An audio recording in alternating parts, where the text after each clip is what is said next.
Hey guys, and welcome back to Geek Time. It's DizzieDee. And this is Shaq. This week we're going to talk about Marvel. or Captain Marvel, as we all know. She's my baby. I love the film. That's all I have to say. But we're going to talk more in detail about what we liked about it and what maybe we didn't like about it. So, I have one word, but I'll save that for later. I know what you're going to say, so, but Begins with G. let's start at the beginning though, and the opening credits scene. Do you know when you got the Marvel and it's usually, it used to be the comics going and everything, and now with the MCU it's all the different movies and everything. It was a fantastic tribute. An absolutely fantastic tribute to Stan Lee.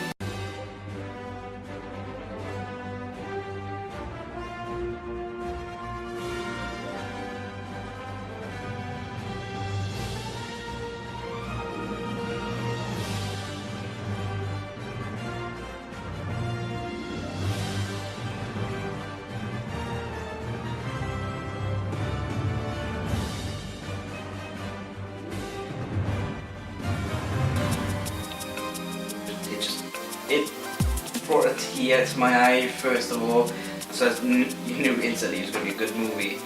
And talking about Stanley as well, his cameo in the film as well is really funny. He doesn't do a lot in there, but Captain Marvel's little smile as she looks at him as well, I think that's pretty cool. It was a nod to something that people are theorising a lot on the internet, that Stanley is the all-seeing, all-knowing, powerful watcher.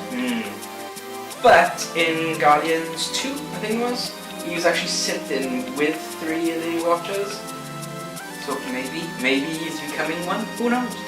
Okay, so what did you like about Captain Marvel the best?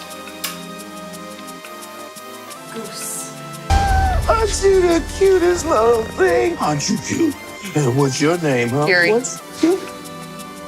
I'll be back. Well, he's not really a cat, but he's a cat. Spoilers. He's an adorable cat. He is a cat, and I love Fury's interaction with the cat. Yeah, especially near the end of the film, but spoilers. Yeah, but it was a really cool little thing. The only thing that really bugged me is we're both cat owners, and we know that if you're walking on a spaceship and you've got a cat, that cat's not going to walk with you. That cat's going to go off exploring lots of different places. Yeah, but we find out why, because he's a cat, but not a cat. So if you watch the film, you'll understand. We talked about my favourite interaction, about the kitty cat, but what's your favourite interaction? There's a couple of things, well, there's quite a lot of things I liked about the film. It's pretty cool right at the end where she like proper soups up and everything. But one of the funniest parts in it, I think, is when she's talking to Fury. This is in the trailer, so it's not a spoiler. When she's talking to Fury... Prove you're not a Skrull. That's a photon blast. And? A Skrull cannot do that. I'm just supposed to take your word for that. And the fact that we now know that Nick Fury can't eat his toast if you cut it diagonally. That's a little bit off-putting. I eat my toast diagonally sometimes. I have to agree with you. I bet you're one of those people that don't like pineapple on pizza either. I love pineapple on pizza. Sorry guys, I know that you probably hate it, but you know, it's one of those things. Anyway, let's talk back to Captain Marvel.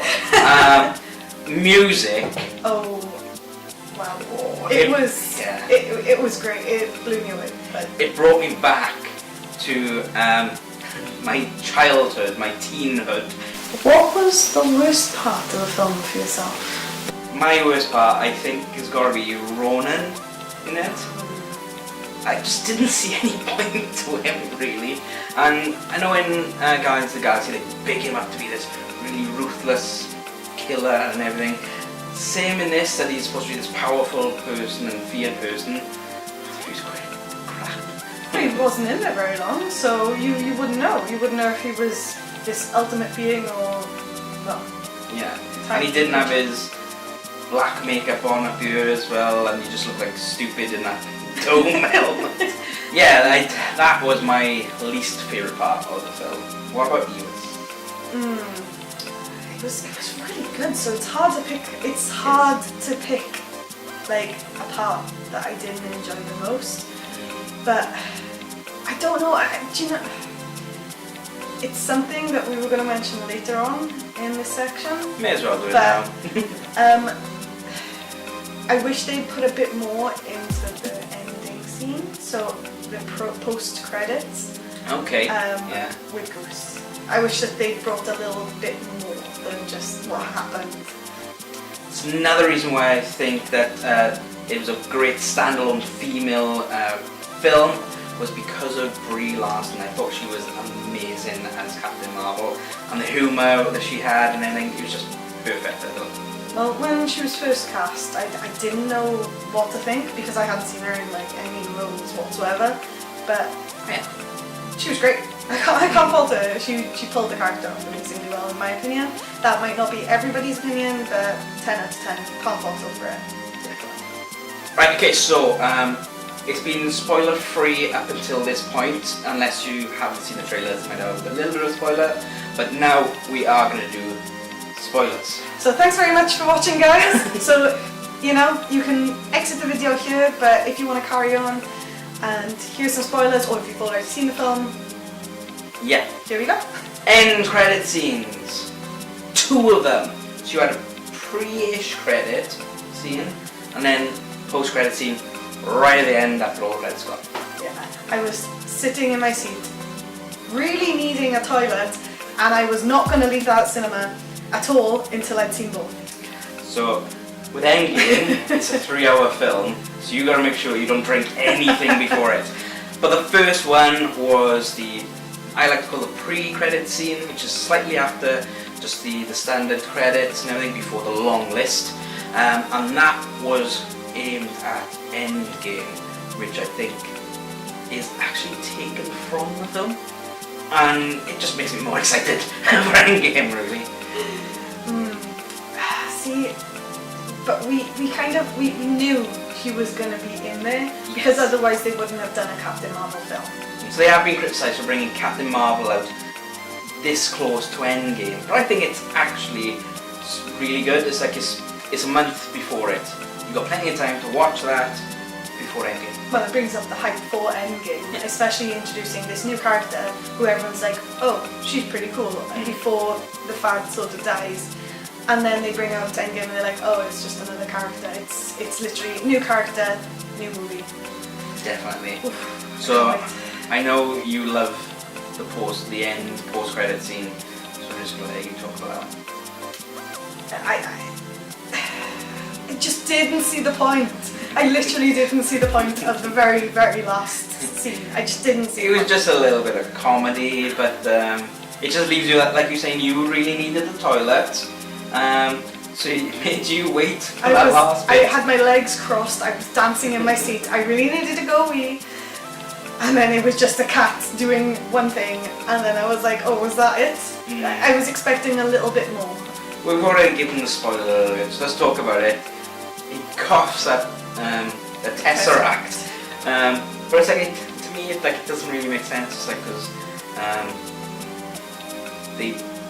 they know now that the Tesseract is a powerful object now, and some of them could pick it up with their hands. Yet the Red Skull, when he picked it up, he got teleported elsewhere. So it's a little bit of things are there, but I'm not going to criticize that because it's a great movie. Yeah, that's true. Like, it's not actually part of the movie, it's the end credits, but I just don't understand.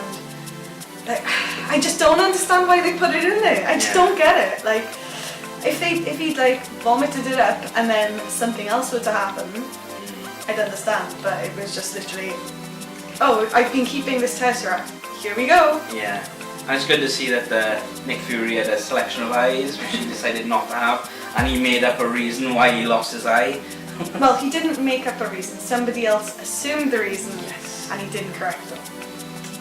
It's just bending the truth. I can understand that, and I can respect that. Director Fury. Well, he's not director anymore, is he? But Fury. There we go. So. We'll just have to see what happens in the end game. He might go back to a director. Who knows? Well, it might not. It might not be anyone. It might just click fingers and then everybody goes. So I think that is where we're going to end today's episode. It's a little short one. Something different. We haven't done a review like this before. But I'm going to go back to my old hotel reviews. Oh no. Because some people have asked, oh, why don't you do the hotel reviews anymore? I don't know why they said it in that accent, but... Because they're Mario. Because they're Mario. Save the princess from the hotels. Yes, so we did go to CooperCon way back in January, and I did actually record 2 hotels there. So that's for Glasgow. So if you're thinking about going to Glasgow, then I got 2 of those coming up. But that is it. So it's been DizzieDee. And that's been Chef. Bye! Thanks very much for watching. Don't forget to like and subscribe. Give us a little share if you're feeling generous. And check out these other videos.